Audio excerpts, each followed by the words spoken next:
Herodotus once said, "Egypt is the gift of the Nile." Surrounded by the inhospitable Sahara Desert, the Nile provides life. Its floods, rich with silt, made the river's shores one of the most fertile lands on the planet, providing bountiful harvests for the ancient Egyptians. However, these floods could also displace countless numbers of Egyptians. This made controlling the Nile waters crucial to ensuring prosperity. This begs the question, how did the ancient Egyptians control the Nile?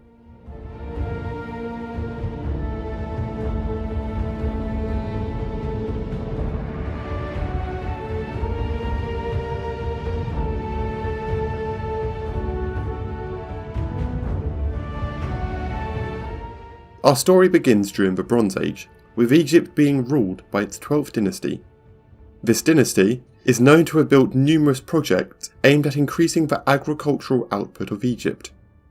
The region that saw the most investment by these pharaohs is now known as the Fayum, but back then was known as the Ta-Sher, which means land of the lakes. This name comes from the fact that the region lay in a depression that was filled up with water whenever the Nile overflooded, creating many lakes. This made the region so lush that numerous groups of people came from the surrounding arid plateaus to settle, attracted by the abundant game and grasses. As such, many a pharaoh tried to take advantage of this land and built many irrigation systems in the Fayum. Nevertheless, it is believed that during the reign of Amenemhat III in the 19th century BCE, a canal linking the Nile to the Fayum was opened.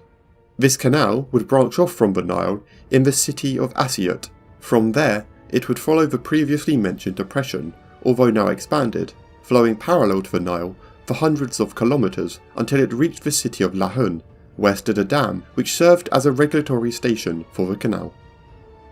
There, the waterway would either be closed or opened, depending on the time of the year. When the dam's sluices were closed in January, the waterways would be drained and cleared in order to be ready for the year's flood.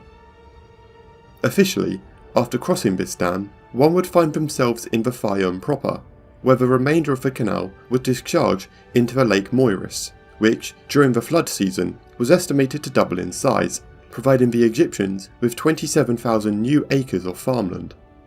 Nowadays, this canal is known as the Bar Yusuf, but to the Greeks, it was known as the Diarrhix Megale, the Great Canal.